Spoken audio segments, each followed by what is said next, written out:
కొన్ని సీన్లు చాలా బాగుంటాయి, మంచి ఎమోషనల్ గా ఉంటాయి, కన్నీళ్లు తెప్పిస్తాయి. కొన్ని సీన్లు భయాన్ని పుట్టిస్తాయి, కొన్ని సీన్లు చిరాకు తెప్పిస్తాయి. ఎన్నో సార్లు నేను చంపేద్దాం అనుకున్నాను రా, కానీ సీఎం రికమెండేషన్ కదా, అందువల్ల ఆగిపోయాను. ఈ సినిమా చూస్తున్నప్పుడు ఒక మిక్స్డ్ ఫీలింగ్ వస్తుంది అనమాట. ఈ వీడియో చూస్తున్న వాళ్ళు please subscribe, give a like. Flash back లో తీసుకెళ్లిన స్టోరీ హీరో ఫాదర్ ఫ్యామిలీ గొడవలు, ఆ తర్వాత హీరో హీరోయిన్ లవ్ స్టోరీ, ఆ తర్వాత అదే ఊర్లో ఉన్న ఇద్దరు పెద్ద మనుషుల మధ్య గొడవ, ఆ తర్వాత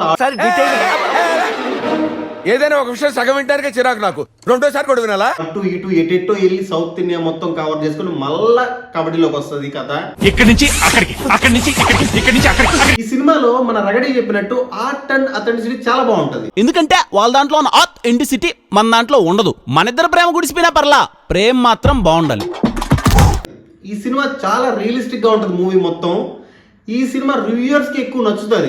అక్కడ తప్పేం జరిగిందని అంటే జీవితంలో జరిగిన ప్రతిదీ చెప్పాలనుకోవడం.